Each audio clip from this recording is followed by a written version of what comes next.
사랑하고 축복합니다. 오늘도 수요 예배로 각자의 처소에서 주님께 나오신 우리 성도님들을 주님의 이름으로 축복합니다. 오늘도 은혜 베푸실 하나님을 기대하며 예배의 자리로 나아갈 때 우리 하나님께서 충만한 은혜를 베푸실 줄 믿습니다.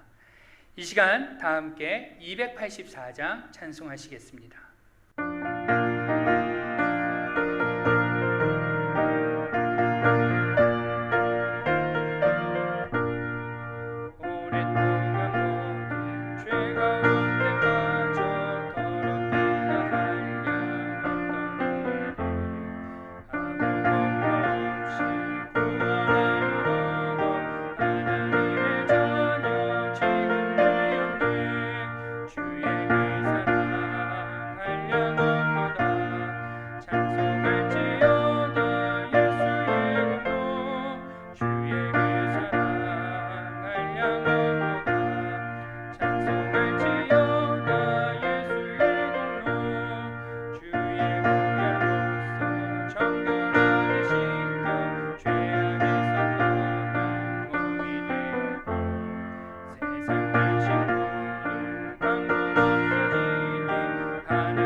아멘. 오늘 우리에게 주시는 하나님의 말씀은 구약성경 사무엘하 9장 1절로 13절의 말씀입니다. 사무엘하 9장 1절로 13절의 말씀을 제가 봉독하겠습니다. 다윗이 이르되 사울의 집에 아직도 남은 사람이 있느냐? 내가 요나단으로 말미암아 그 사람에게 은총을 베풀리라 하니라. 사울의 집에는 종 한 사람이 있으니 그의 이름은 시바라. 그를 다윗의 앞으로 부르매 왕이 그에게 말하되 내가 시바냐 하니 이르되 당신의 종이니이다 하니라. 왕이 이르되 사울의 집에 아직도 남은 사람이 없느냐? 내가 그 사람에게 하나님의 은총을 베풀고자 하노라 하니 시바가 왕께 아뢰되 요나단의 아들 하나가 있는데 다리 젓는 자니이다 하니라. 왕이 그에게 말하되 그가 어디 있느냐 하니 시바가 왕께 아뢰되 로드발 암미엘의 아들 마길의 집에 있나이다 하니라. 다윗 왕이 사람을 보내어 로드발 암미엘의 아들 마길의 집에서 그를 데려오니 사울의 손자 요나단의 아들 무비보셋이 다윗에게 나와 그 앞에 엎드려 절하매 다윗이 이르되 무비보셋이여 하니 그가 이르기를 보소서 당신의 종이니이다. 다윗이 그에게 이르되 무서워하지 말라. 내가 반드시 내 아버지 요나단으로 말미암아 내게 은총을 베풀리라.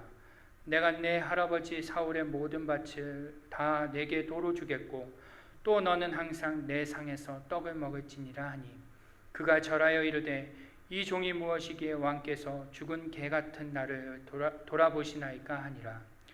왕이 사울의 시종 시바를 불러 그에게 이르되 사울과 그의 온 집에 속한 것은 내가 다 내 주인의 아들에게 주었노니 너와 내 아들들과 내 종들은 그를 위하여 땅을 갈고 거두어 내 주인의 아들에게 양식을 대주어 먹게 하라.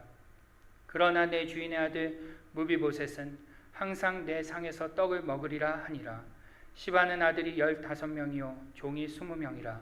시바가 왕께 아뢰되 내 주 왕께서 모든 일을 종에게 명령하신 대로 종이 준행하겠나이다 하니라.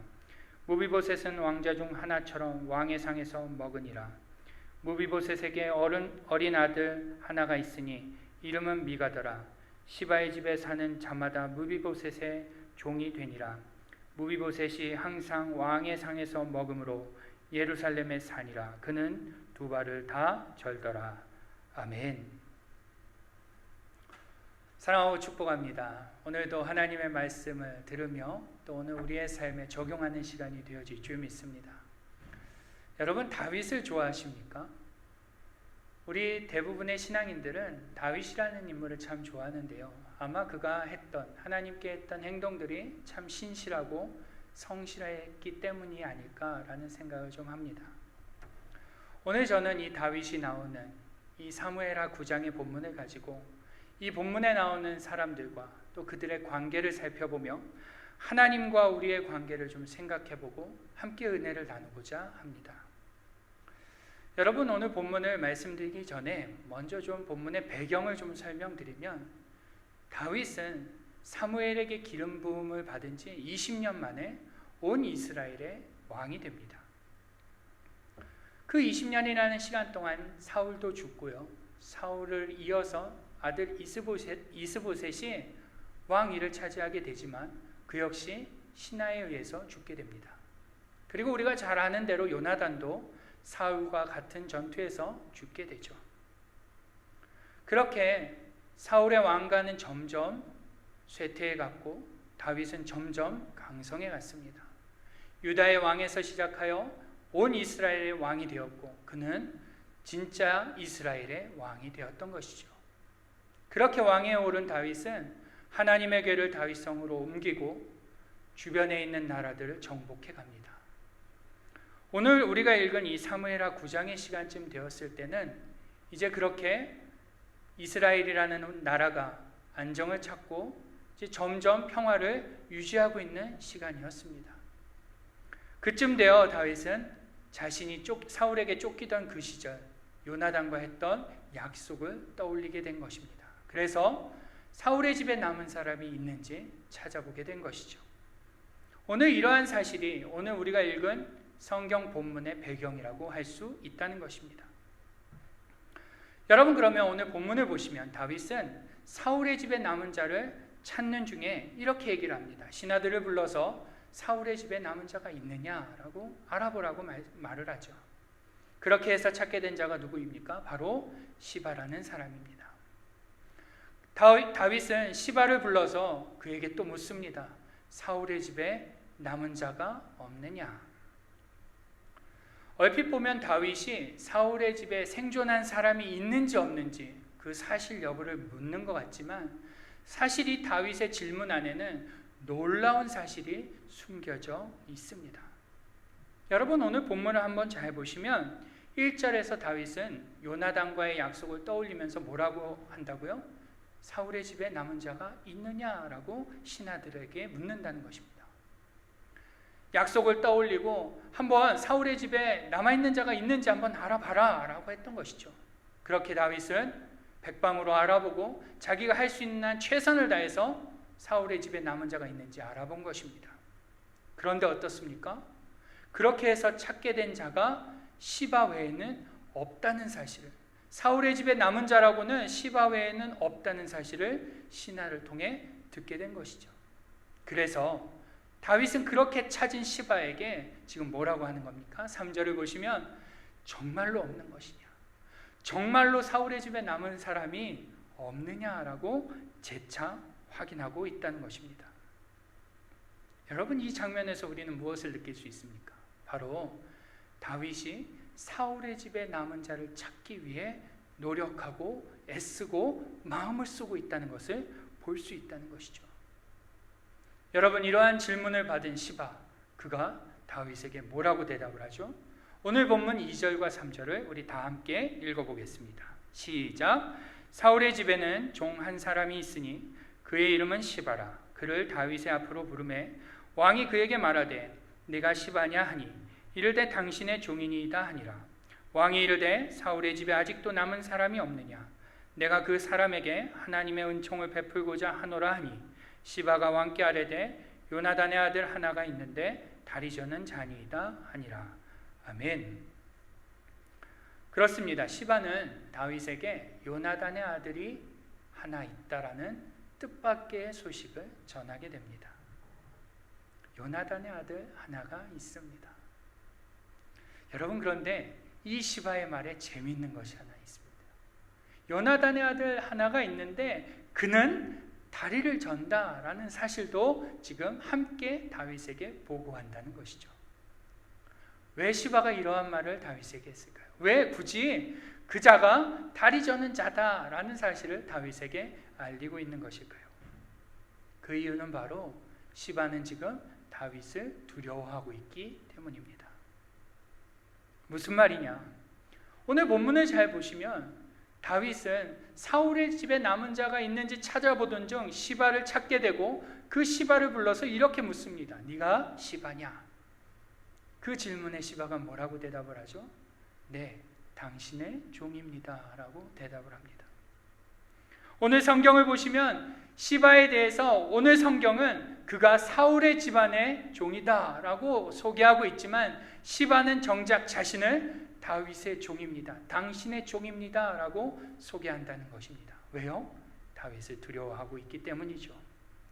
마치 우리네 조선의 역사도 그렇지 않습니까? 왕이 바뀌면 신하들도 바뀌고 그 최측근들도 바뀌듯이 시바는 사울의 가문과 함께 몰락할까 봐, 죽임을 당할까 봐 지금 다윗을 두려워하고 있는 것입니다. 그런데 그러한 시바에게 오늘 다윗이 뭐라고 묻는 것입니까? 사울의 집에 정말로 아직도 남은 자가 없는 것이냐라고 묻는다는 것이죠. 여러분, 시바의 입장에서 이 질문을 딱 듣게 되면 어떠한 생각이 들까요? 남은 자가 있다라고 말하자니 그 자를 불러서 같이 죽임을 당할지도 모른다는 불안감이 마음 한편에 생기는 것입니다. 또 없다고 말하자니 그러다가 자칫 잘못해서 사울의 남은 자를 찾기 위해, 사울 집안의 남은 자를 찾기라도 한다면 어떻게 되는 것입니까? 불순한 의도가 있는 것으로 오해를 받아 같이 죽임을 당할지도 모른다는 불안과 공포를 가졌던 것입니다. 그래서 그렇게 해서 생각해낸 대답이 바로 왕이시여, 요나단의 아들 하나가 있는데 그는 다리가 저는 자입니다 라는 대답을 하는 것입니다. 무슨 뜻입니까? 왕이시여, 아들이 하나 있기는 있습니다. 그러나 신경 쓰지 마십시오. 당신의 왕위에 조금도 해가 될 만한 그러한 사람 아닙니다. 그는 그는 다리 병신입니다. 그는 당신의 왕위를 조금도 위협할 만한 그러한 존재가 못 됩니다 라고 지금 말하고 있다는 것이죠. 여러분, 다윗은 정말로 사울의 남은 자를 찾아 은혜 베풀기를 원해서 찾았지만 이 시바는 지금 다른 쪽의 생각을 갖고 있었던 것입니다. 여러분, 지금 다윗의 관심과 시바의 관심이 일치한다라고 할 수 있습니까? 아니죠. 다윗은 앞에서도 말한 대로 정말로 은혜를 베풀고자 진심으로 사울의 집안에 남은 자를 애타게 찾았습니다. 그런데 지금 시바는 다윗을 오해하고 있는 것입니다. 다윗의 말을 불신하고 있는 것이죠. 시바의 관심은 오로지 다윗이 사울의 남은 자손들을 찾아서 죽이려고 그러는 것은 그곳에만 관심이 있었던 것입니다. 그래서 굳이 말하지 않아도 되는 그는 다리 저는 자입니다 라는 말을 덧붙여 하고 있다는 것입니다. 결국 시바는 다윗의 말을 100% 신뢰하지 못했던 것입니다. 심지어 다윗의 관심사가 무엇인지 제대로 파악하지도 못하고 헛다리를 짚고 있었던 것이죠. 그런데 이처럼 다윗의 진심을 100% 신뢰하지 못한 사람은 비단 시바만은 아니었습니다. 오늘 본문을 보시면 요나단의 아들 하나가 있다는 그 시바의 말을 듣고 다윗이 어떻게 합니까? 그가 어디 있느냐라고 묻죠. 그러면서 그를 데려오라고 합니다.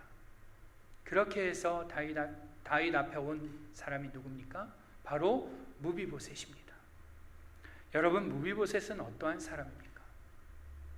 우리가 잘 아는 대로 그는 사울의 손자이며 요나단의 아들이었습니다. 사울이라는 왕가의 유일한 핏줄이었던 것이죠. 그의 상황을 조금 상상해 보자면 그는 분명 이 다윗에게 나오기 이전에는 분명 작은 마을에 조용히 숨어 지냈을 것입니다. 왜요? 그는 누가 왕이 되든 자기가 제일 먼저 죽임을 당할 수 있는 사람이라는 것을 잘 알고 있었기 때문에 최대한 아주 쥐죽은 듯이 살았을 겁니다. 그는 비록 어릴 적 아버지와 할아버지가 전쟁에서 죽었다는 소식을 듣고 도망치다가 유모의 품에 안겨서 도망치다가 떨어져서 다리를 저는 신세가 되었지만 분명히 그는 왕가의 유일한 핏줄이었습니다. 어쩌면 그렇게 숨어 지낸 것이 아니라 그는 숨어서 기회를 엿보고 있었을지도 모릅니다. 할아버지의 복수, 그것을 갚고 자신의 영광을, 사울 왕가의 영광을 회복하기 위해서 아마 야망을 품고 있었을지도 모릅니다. 모를 일이죠. 그런데 어느 날 우려하던 일이 생긴 것입니다. 새로 바뀐 다윗이라는 왕이 사람을 보내 자기를 궁으로 데려오라고 한 것입니다. 최대한 조용히 지냈는데, 최대한 숨어 지냈는데 자신의 집 앞에 왕의 신하들이 진을 치고 있는 모습을 보며 그는 두려워했을 것입니다. 신하들은 그를 두려워하지 말라라고 얘기했지만 영 믿음이 안 갔을 것입니다. 도망치자니 몸이 불편하고 자결을 하자니 이미 늦은 것 같습니다. 그는 그렇게 어쩔 수 없이 다윗이 있는 궁으로 가게 된 것이죠. 얼마나 멀었는지는 알 수 없지만 그는 그 왕궁으로 가는 길이 결코 행복하지 않았을 것입니다. 아니, 매우 두렵고 떨리는 시간이었을 것입니다. 마치 사형수가 사형 집행 날짜를 기다리듯 그렇게 두려운 시간, 초조한 시간을 보냈을 것입니다. 그리고 드디어 다윗이 있는 왕궁의 문 앞에 서게 된 것이죠. 이제 저 문을 열고 들어가면 무슨 일이 벌어질지 모른다는 생각에 그는 두려워했을 것입니다. 그는 금세라도 주저앉을 것 같은 그 다리를 하고 다윗 왕 앞에 납작 엎드려 말합니다. 저는 당신의 종입니다. 최대한 불쌍하게 저는 당신의 종입니다 라고 말할 수밖에 없었습니다. 왜냐하면 자칫 잘못했다가는 오늘이 마지막일 수 있었기 때문입니다. 여러분, 이 무비보셋의 감정, 무비보셋이 느끼고 있는 공포, 두려움, 그것을 여러분 느낄 수 있으십니까? 왕의 신하들이 자신을 데리러 온 그 순간부터 다윗 왕 앞에 엎드려서 자신은 당신의 종입니다라고 말하는 그 순간까지 무비보셋의 그 시간들은 어땠을까요? 결코 즐겁거나 기쁘거나 행복하지 않았을 것입니다. 오히려 세상에서 가장 두렵고 힘든 시간을 보냈을 것입니다. 왜요? 왜냐하면 시바와 마찬가지로 무비보셋도 시바와 마찬가지로 다윗이 자신을 죽이려는가에만 관심이 있었기 때문입니다. 여러분, 오늘 본문의 이 시바와 무비보셋이 다윗이 자신들을 불러서 명예를 회복시켜주고 지위를 회복시켜주고 몰수당한 재산을 돌려주고자 왕궁으로 부른다는 이 사실을 그들이 알았다면, 그들이 그 사실을 100% 신뢰했다면 그들이 왕궁으로 오는 걸음은 어땠을까요? 분명 기대에 찬 걸음이었을 것입니다. 그날이 언제일지 아마 손꼽아 기다렸겠죠. 아니요, 그 날이 되기도 전에 왕궁으로 가겠다고 움직였을지도 모릅니다. 심지어 다윗 왕 앞에 섰을 때 두려워하거나 그를 무서워하지 않았을 것입니다. 오히려 그 앞에서 당당히 섰을지 모르죠. 또 다윗 왕 앞에서 자신을 당신의 종이라고 비굴하게 굴지 않았을지도 모릅니다. 그들이 다윗이 줄 영광을 신뢰하고 기대했다면, 그것을 믿었다면 그들은 오늘 본문과 같이 행동하지 않았을 거다라는 말입니다. 그런데 오늘 시바도 그렇고요, 무비보셋도 그렇고 그들은 다윗의 진심을 의심했습니다. 그들은 다윗의 관심사가 무엇인지 몰랐습니다. 그랬기에 다윗에게로 가는 그 걸음이 무거울 수밖에 없었던 것입니다. 그리고 다윗 앞에 섰을 때 두렵고 떨릴 수밖에 없었던 것이죠. 여러분, 현재 우리의 신앙생활은 어떻습니까? 이와 같다는 생각은 하지 않으십니까? 사실 우리는 그동안 신앙생활에 너무나 많은 시간을 코로나라는 이 사건으로, 코로나라는 이유로 너무나 많은 은혜의 자리를 빼앗겼습니다. 은혜의 자리에서 멀어졌던 것이죠. 그러다 보니 이전에는 기쁨으로 하던 예배도 이젠 선택이 되었습니다. 이전에는 기대하며 눈물로 임하던 기도의 자리도 이제는 예전 일이 된 것이죠. 이제 우리는 코로나를 겪고 비대면 예배를 겪고 기도회도 안 하고 모든 것을 생략하고 축소하다 보니 다시 시작할 엄두를 못 내고 있는 것입니다. 왜냐하면 이제 그것들을 다시 시작하게 되면 우리가 포기해야 할 것들이 많다고 생각하기 때문입니다. 마치 우리는 시바와 무비보셋과 같이 우리가 손해보고 우리가 피해 입고 우리가 희생할 것들에 대한 것에만 관심을 갖다 보니 우리 스스로가 하나님의 의도와는 전혀 상관없이 우리 스스로가 우리의 신앙생활의 걸음을 무겁게 하고 두렵게 하고 힘들게 하고 있다는 것입니다. 여러분, 당연한 이야기지만요, 이러한 마음을 갖고 예배에 나오면 어찌 그 예배가 기쁨으로 드려지겠습니까? 그런 생각을 갖고 있는데 어떻게 사모함으로 기도의 자리로 나올 수 있겠습니까? 우리가 피해본다고, 우리가 은혜의 자리로 나오는 것은 우리의 시간을 뺏겨야 하고 에너지를 뺏겨야 하고 우리가 피해본다라고만 생각하는데 어떻게 우리의 신앙생활이 감격스러울 수 있겠냐라는 말입니다. 마치 도살장에 끌려가는 양과 같지 않겠습니까? 그런데 여러분, 여기서 중요한 것이 하나 있습니다. 그것은 바로 우리의 관심과 하나님의 관심이 완전히 다르다는 것입니다. 마치 시바와 무비보셋의 관심이 다윗의 관심과 전혀 다르듯이 우리의 관심과 하나님의 관심이 완전히 다르다는 것이죠. 어떻게 다릅니까? 여러분, 오늘 본문의 다윗을 한번 보십시오.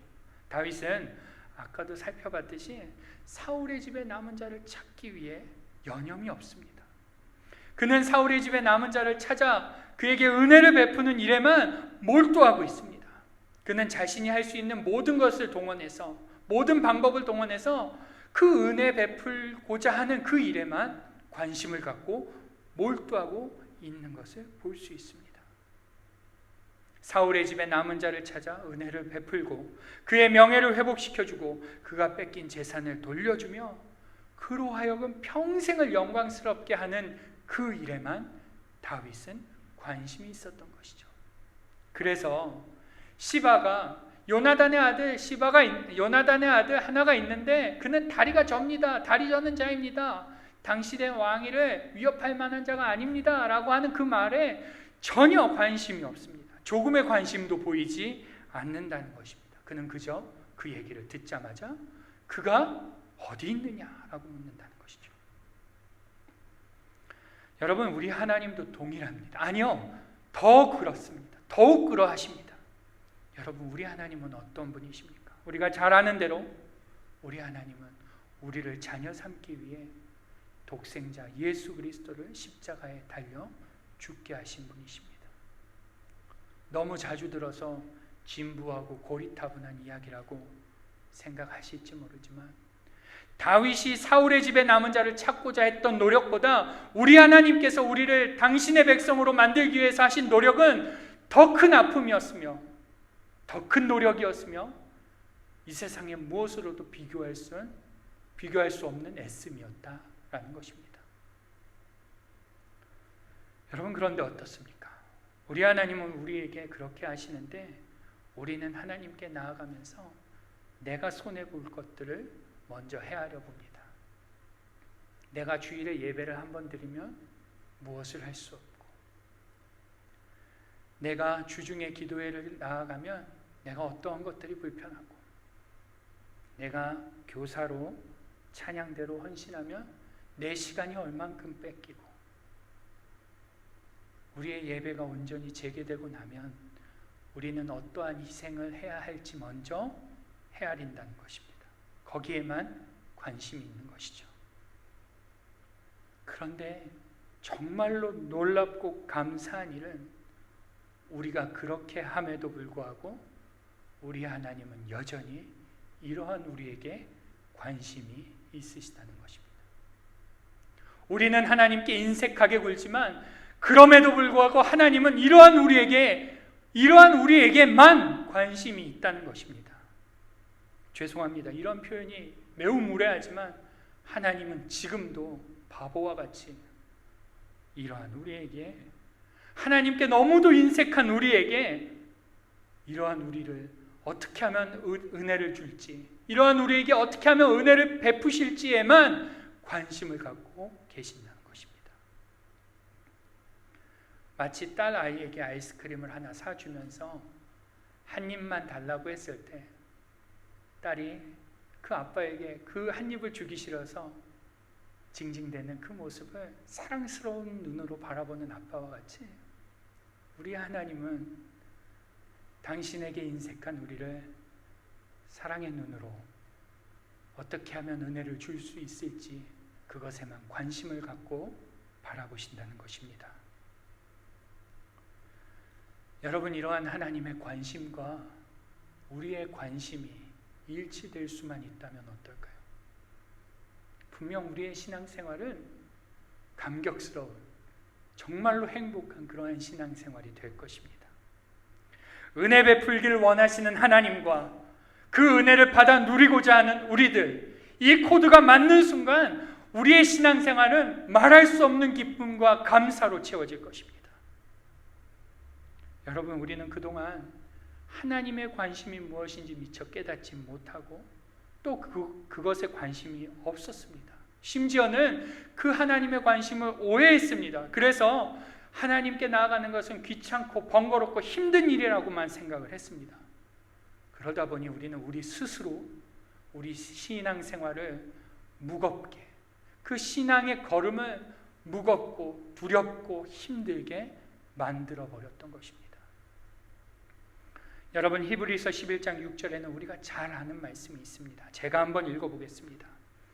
믿음이 없이는 하나님을 기쁘시게 하지 못하나니 하나님께 나아가는 자는 반드시 그가 계신 것과 또한 그가 자기를 찾는 자들에게 상 주시는 이심을 믿어야 할지니라. 아멘. 그렇습니다. 하나님께 나아가는 자는 반드시 그가 계시며 그에게 나아가는 자들에게 상 주시는 분임을 믿어야 한다는 것입니다. 하나님을 위해서 인 동시에 우리의 기쁜 신앙생활을 위해서입니다. 여러분, 크리스마스 어린이날을 기대하는 꼬맹이들 아시죠? 그날을 어떻게 기대합니까? 분명 그날에 자신들이 받을 선물이 있음을 믿습니다. 그렇기 때문에 그 날들을 손꼽아 기다리죠. 여러분, 우리도 그래야 하는 것입니다. 우리는 은혜의 자리로 나오면서 하나님의 은혜 베푸심을 기대해야 하는 것입니다. 왜냐하면 그 하나님은 어떻게 해서든 은혜 베풀고자 하시는 하나님이기 때문에 그렇습니다. 우리는 그동안 하나님을 너무 오해했습니다. 마치 우리를 노예처럼 부리고 우리를 힘들게 하는 분으로 오해했던 것이죠. 하나님께 나아가는 것은 힘들고 불편하고 손해보는 일이라고 그렇게만 생각했던 것입니다. 물론 모든 분들이 그런 것은 아닐 것입니다. 제가 볼 때 우리 성도님들은 대부분 정말로 하나님의 은혜 베푸심을 기대하며 신뢰하며 기쁨으로 신앙생활을 하고 있는 줄 믿습니다. 그런데 반면에 하나님이 상 주시는 분이심을 믿기는 하지만 삶의 산적한 문제들로, 어려움으로, 현실의 문제들로 그 은혜의 자리로 나오지 못하는 분들이 있습니다. 또 어떤 분들은 하나님이 상 주시는 분임을 믿기는 하지만 지금 현재의 자신의 모습이 하나님 보시기에 너무나 부끄러워서 하나님께 죄송하고 송구해서 하나님께 나오지 못한다고 말하고 계시는 분들도 있습니다. 우리 중에 더러 어떤 분들은 이러한 문제들을 가지고 고민하며 하나님께 나오지 못하고 은혜의 자리로 나오지 못하고 있다는 것입니다. 그런데 여러분, 오늘 우리는 반드시 기억해야 합니다. 이러한 우리를 하나님께서는 부르신다는 것입니다.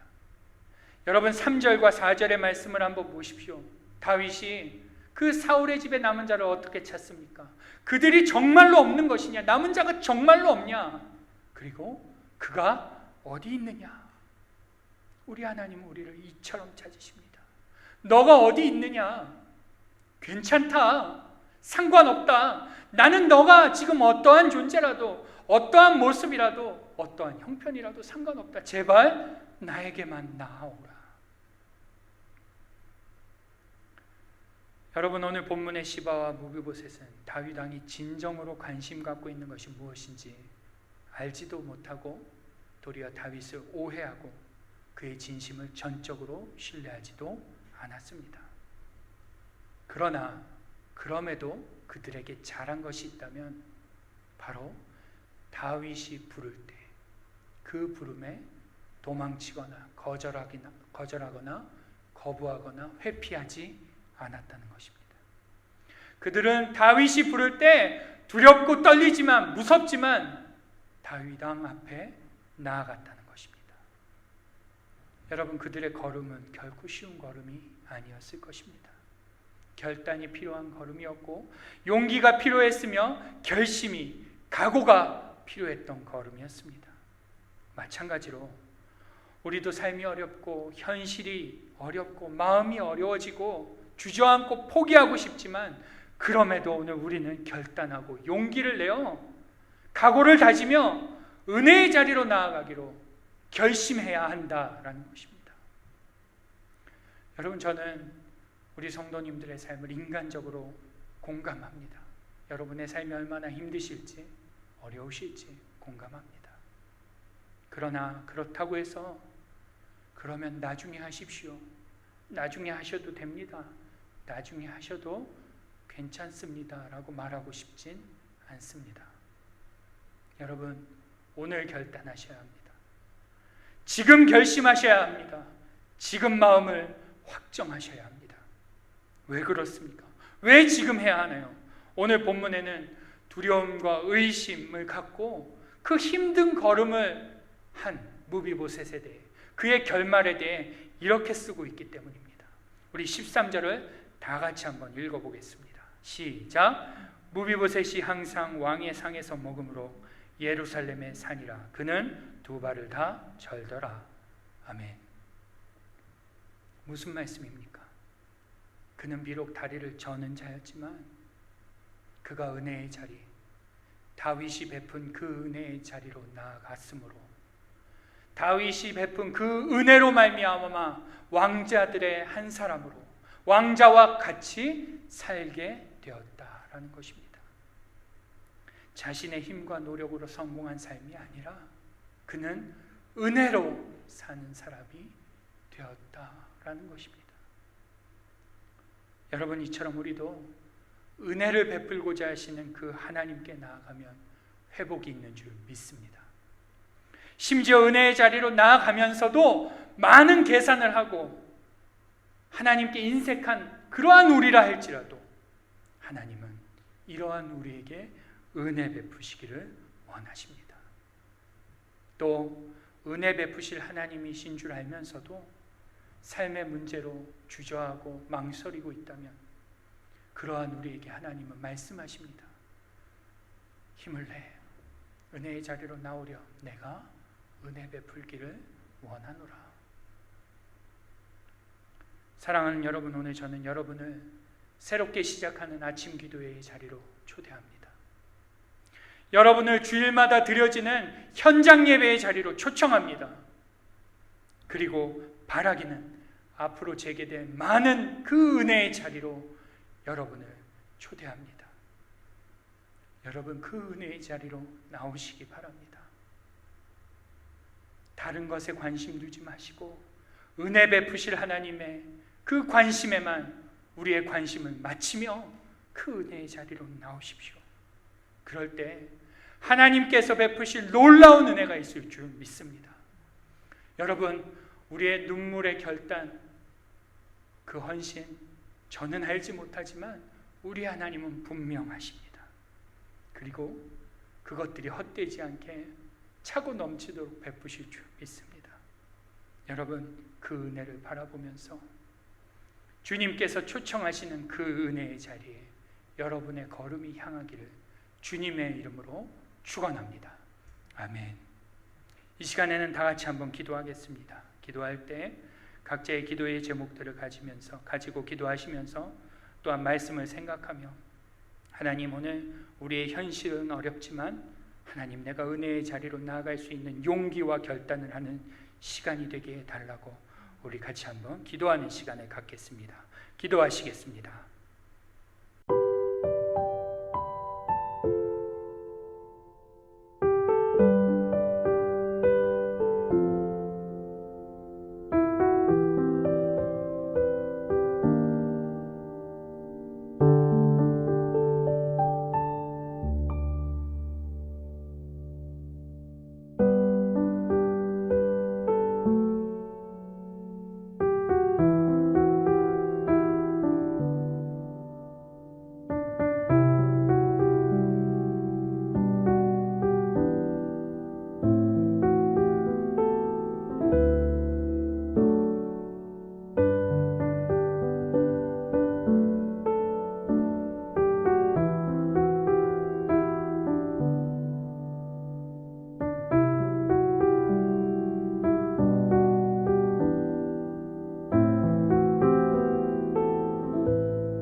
하나님 아버지, 우리는 늘 우리가 손해볼 것, 우리가 희생할 것들에만 관심을 갖고 하나님의 관심에는 조금도 마음을 쓰지 않았음을 고백합니다.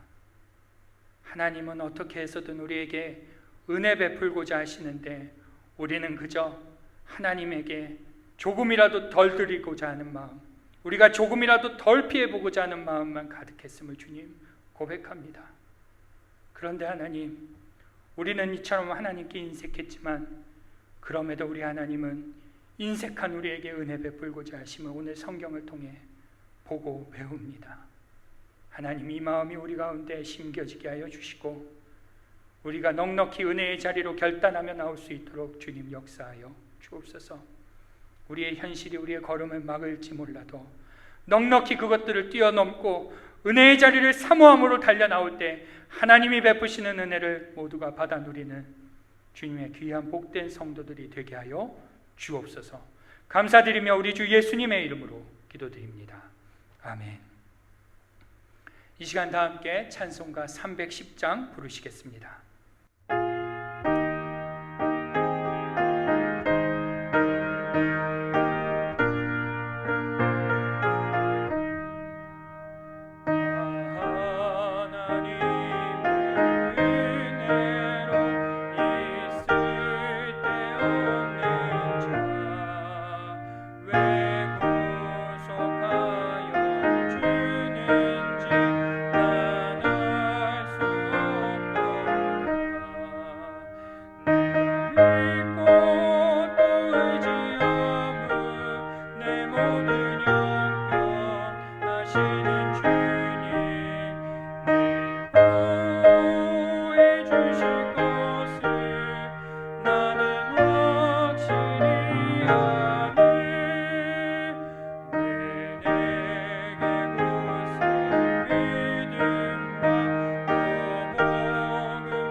지금은 우리의 구주가 되시는 예수 그리스도의 은혜와 아버지 하나님의 크고 무한하신 사랑하심과 성령님의 감화 감동 내주 역사하심이 오늘도 은혜 베푸실 하나님을 기대하며 믿음으로 결단하며 은혜의 자리로 나아가기로 결심하는 사랑하는 연합교회의 성도님들의 머리 위에, 저들의 직장과 가정 위에 지금부터 영원토록 함께 계시기를 간절히 축원하옵나이다. 아멘.